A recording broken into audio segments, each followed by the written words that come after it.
20টা হাদিস আপনার মুখস্থ নাই, আমি চ্যালেঞ্জ করতেছি আপনাকে। 20টা হাদিস আপনি দাঁড়ায় বলেন, ছোট ছোট হাদিস খালি।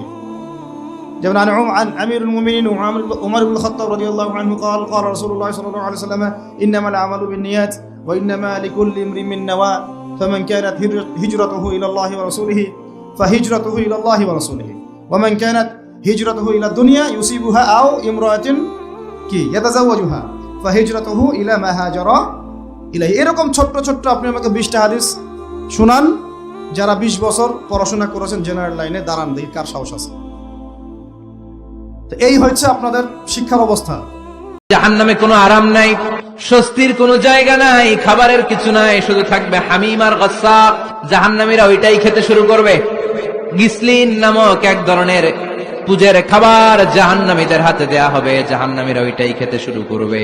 পোড়া তেল দেয়া হবে, ওইটাই জাহান্নামীরা খেতে শুরু করবে। পোড়া তেল দেয়া হবে, জাহান্নামীরা ওই পোড়া তেল খেতে শুরু করবে তৃষ্ণার চোটে। শুনতেছেন? পোড়া তেল নিয়ে খাওয়া শুরু করলে গালের গোশতগুলো ঝলসে পোড়া তেলের মধ্যে পড়ে যাবে।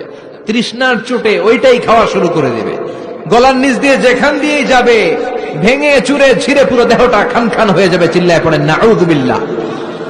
ঠিক ওই মুহূর্তে আল্লাহ তাআলা একটা লাইভ প্রোগ্রাম করবেন। আমি কালেকশন করি না, কিন্তু করলে ভালো করেই করি। ওই যে বনশ্রীতে নামাজ পড়াতে গেছি, কয়ে হুজুর বড় মসজিদ 1.5 বিঘার উপরে একটু কালেকশন লাগবে। কি লাগবে? 75 লাখ। তুমি কে? কয় মসজিদের সভাপতি। কত দিবা কও? কয় আপনি বলেন। আমি বললে হাসিনাও দিতে পারবে না, আমারে বলায়ও না। কত দিবা কও? কয় হুজুর 5 লাখ। তাহলে তো তুমি এত কম কইলা কেন? তুমি 10 লাখ দাও। এবার সেক্রেটারি উঠা দৌড় মারছে। এটা দৌড়ে কে? কয় সেক্রেটারি। এদিকে সেক্রেটারি গিরি করো। কত দিবি ক? কয় হুজুর বালু দুমো। সে বালু তো ফকিরে দিতে পারে। কত দিবি ক? কয় 2 লাখ। কইলাম 5 লাখ। প্রথম রো থেকে নিয়ে ফেলছি 50 লাখ। এবার উঠে গেছে 1.5 লাখ, 1.5 কোটি উঠে গেছে। আলহামদুলিল্লাহ। এদেশে আমাদেরকে জুলুম করতে পারবে, আমাদেরকে গুলি করে হত্যা করতে পারবে, কারাগারগুলোকে আমাদেরকে দিয়ে ভরপুর করতে পারবে। বাংলাদেশে কারাগারের সর্বমোট আসন হলো 70,000। কয় হাজার? আমরা শাপলা চত্বরে গিয়েছিলাম, কমপক্ষে হলো 20 থেকে 25 লক্ষ। 70,000 হেফাজতের কর্মীরা কারাবন্দী হবে, কিন্তু জালেমের সামনে মাথা নোয়াবে না। এই দেশের 1 ইঞ্চি মাটি নাস্তিক্যবাদ এবং ইসলাম বিদ্বেষের জন্য কারো হাতেই যারা দেবে না ইনশাআল্লাহ। আল্লাহ পাক আমাদের সকলকে তৌফিক দান করুন, কবুল করুন। আমাদের আমির হেফাজত সহ আকাবিরিনদেরকে আল্লাহ পাক দীর্ঘ নেক হায়াত দান করুন। ওয়া আখিরু দাওয়ানা আলহামদুলিল্লাহি রাব্বিল আলামিন। আসসালামু আলাইকুম ওয়া রাহমাতুল্লাহ। কেউ মনে করছে যে আল্লাহ বলতে কেউ নাই, নাউযুবিল্লাহ। এই মহাবিশ্ব সৃষ্টি হয়েছে বিগ ব্যাং থেকে, কেউ সৃষ্টি করে নাই। তোমরা এগুলো পড়ো না সায়েন্সে? হ্যাঁ। তারপরে মহাবিস্ফোরণের মধ্য দিয়ে অটোমেটিকলি এটা এভাবেই সৃষ্টি হয়ে গেছে।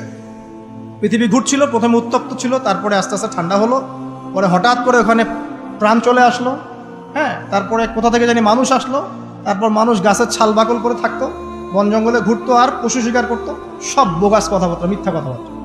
এগুলো একটা কথার সাথে কোরআন শোনার কোনো মিল নাই। এই প্রত্যেকটা কথা পশ্চিমা সভ্যতা থেকে এখানে আসছে। এই প্রত্যেকটা কথা কোরআন সুন্নাহ বিরোধী। মানুষ না কখনো গাছের ছাল পাতা পরে ছিল, আর না কখনো বন্য প্রাণীর মতো জীবনযাপন করত। মানুষ সৃষ্টির শুরু থেকেই সভ্য ছিল। আল্লাহ রাব্বুল আলামিন আদম আলাইহিস সালামকে কি নগ্ন করে পৃথিবীতে পাঠিয়েছিলেন? তাকে পোশাক দিয়েছেন, তাকে কৃষিকাজ শিক্ষা দিয়েছেন, তাকে জীবন উপকরণ শিক্ষা দিয়েছেন, ওয়াহির জ্ঞান দিয়েছেন। আশাদ্দু হায়াআন মিনাল আযরা ফি খিদরিহা। যেই মেয়েদের বিয়ে হয় নাই, এমন ভার্জিন নারী, কুমারী নারী যারা পর্দার ভেতরে অনেক লাজুক হয়ে বসে থাকে, বিশ্বনবী পর্দার আড়ালে ওই কুমারী নারীদের চাইতেও বেশি লাজুক ছিলেন। এত লাজুক ছিলেন, লজ্জা পেলে চেহারাটা বিশ্বনবী লাল হয়ে যেত। ছোট্টবেলায় হালিমাতুস সাদিয়ার বাড়িতে যখন দুধ খেতে গিয়েছিলেন, বিশ্বনবীর দুধমা হালিমাতুস সাদিয়া বলে, এই কুরাইশি মুহাম্মদ ছেলেটাকে কখনো কাঁদতে দেখি নাই। ক্ষুধা লাগলেও কাঁদে না, ব্যথা পেলেও কাঁদে না, শুধু লজ্জাস্থানের জায়গা থেকে কাপড়টা একটু সরে গেলে ছোট্ট মোহাম্মদ চিৎকার দিয়ে ওঠে। কি বুঝে সে? ক্ষুধা লাগলেও কাঁদতো না, ব্যথা পেলেও কাঁদতো না, লজ্জাস্থানের জায়গা থেকে কাপড় সরে গেলে বিশ্বনবী চিৎকার দিয়ে উঠতেন। সুবহানাল্লাহ পড়েন। এজন্য লজ্জা শরমের দরকার।